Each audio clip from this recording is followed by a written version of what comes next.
Hey guys! ఈరోజు నేను మీకు మా ఊర్లో జరిగే వినాయక చవితి ఫెస్టివల్ అయితే మీకు చూపిబోతున్నాను. ఇక్కడైతే డెకరేషన్ చూసారా ఎంత గ్రాండ్‌గా అయితే చేశారో. ఇప్పుడైతే మనం వినాయకుడిని చూసేకైతే ఎళ్ళిపోదాం చలో! ఇక్కడైతే చూడండి ఎంత బాగున్నాడో ఈ వినాయకుడు. డెకరేషన్ అయితే గూడా అంతే సూపర్‌గా అయితే ఉంది. అలాగే మీ ఊర్లో ఎన్ని ఫీట్ వినాయకుడు పెట్టారో అయితే కామెంట్ చేయండి నాకు. అలాగే ఇక్కడ చూడండి మా వినాయకుడినైతే లోటస్ ఫ్లవర్స్‌తో అయితే పైనంతా అయితే డిజైన్ చేసి అయితే పెట్టారు. చూడ్డానికైతే నాకైతే నచ్చేసింది. డెకరేషన్ చూడండి ఎంత చేశారో గ్రాండ్‌గా. అలాగే మా ఊర్లో 40 ఫీట్ వినాయకుడైతే పెట్టాడు. అదైతే నేను పార్ట్ 2లో అయితే చెప్తాను. పార్ట్ 2 లింక్ అయితే దీని కింద అయితే ఇస్తాను. ఖచ్చితంగా చూడండి. అలాగే ఇది ఇంకో వినాయకుడు ఎంత బాగున్నాడు చూడండి. Hey guys! ఇదైతే మా ఊర్లో జరిగే వినాయక చవితి ఫెస్టివల్ పార్ట్ 2.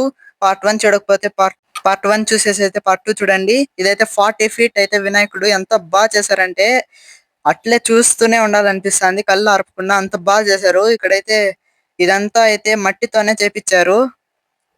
ఇదైతే 11 డేస్ అయితే మా ఊర్లో జరుగుతుంది. ఎంత ఎత్తున్నాడు చూడండి వినాయకుడు. ఎంత చేశారంటే డెకరేషన్ అంత బాగుంది. మా ఊర్లో వినాయకుడిని చూసేకి చాలా మంది అయితే వచ్చారు. ఇక్కడైతే క్రౌడ్ కూడా చాలా ఎక్కువ ఉన్నారు. ఇక్కడ చూడండి ఎంత బాగున్నాడు వినాయకుడు. ఎంత ఎత్తులో అయితే డెకరేషన్ చేశారో. లైట్స్ కూడా అంతే బాగుంది ఎఫెక్ట్. అలాగే పార్ట్ 3 కూడా అప్లోడ్ చేస్తా.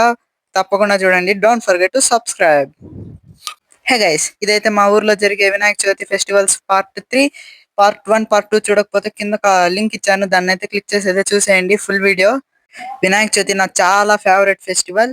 అలాగే నేను వినాయక చవితి వస్తే వీధంతా ఏ వినాయకుడిని పెట్టారు, ఎక్కడెక్కడ పెట్టారు అని చెప్పి అయితే చూసేకైతే వెళ్తా. ఆ రోజంతా అక్కడే ఉంటాను వినాయకుళ్ళ కాడే. ఇలా చూడండి గణేష్ ఎంత బాగున్నాడు. ఇలాంటి మోర్ ఇన్ఫర్మేషన్ వీడియోస్ కోసం సబ్స్క్రైబ్ టు అవర్ ఛానల్.